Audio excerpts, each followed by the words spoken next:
let's begin. Let your mind roam. Our scene takes place inside of a home. The husband has just walked up the staircase. He glares into space with despair on his face. His soul is on fire. Inside there's a war that can't be denied. He stands outside the door.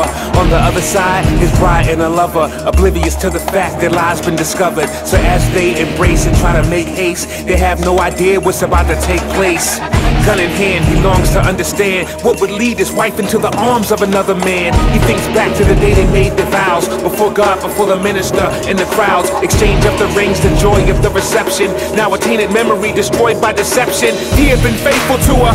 Now the fire of his desire got him ready to do something hateful to her. He never thought his wife would be just a faker, and that her lust would make her a covenant breaker. The promise of fidelity they made was glorious, but now his jealousy has made him furious. And they can't see the danger, no screams or pleas they make could ever ease the pain or appease his anger. He kicks open the door, they jump out of the bed. Don't move is all he said, gun pointed at his head. The screams of his wife as she clutches the covers close. Her lover spoke to plead for his life. The husband says to the guy, look me in my eye, my face will be the last thing you see before you die.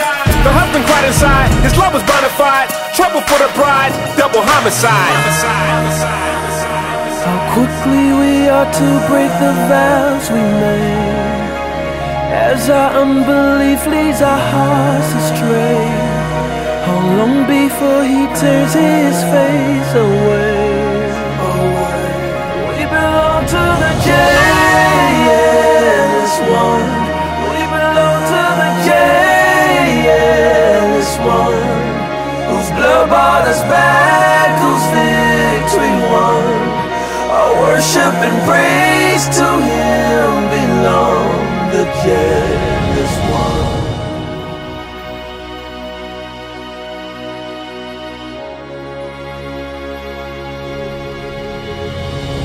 The God of the Bible who invites our trust must be understood to be nothing like us. Most of the time human jealousy will hurt you, but when it comes to God, his jealousy is a virtue. One of his awesome perfections surely thunders his law and protects his glory. He gave us the gift of the marriage relationship to acquaint us with a faint taste of this. A wife for a husband or husband for wife, the only time jealousy is right in this life. But just as the distance is great between earth and stars, God's thoughts are much higher than ours. So his jealousy is on a whole other level, unintelligible to the soul of a rebel. But in sacred scripture, God paints the picture, the aim to shake your frame is straight conviction, and that's what it should do.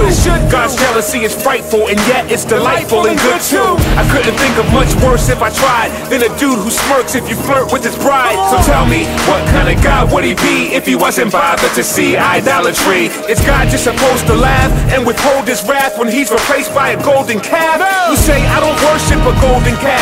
Well, for us, it's self and sex and loads of cash. Atrocious past, we still don't know the half of how these things provoke his holy wrath. And so we stand in awe and wonder how come God took his jealous anger out on his son. So all those who trust him can see like we're supposed to see, and be forgiven of our spiritual adultery. How quickly we are to break the vows we made, as our unbelief leads our hearts astray.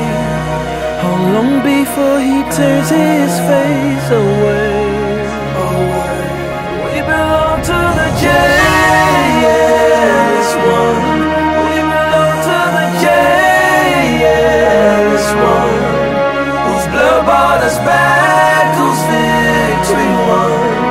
Our worship and praise to him belong, the jealous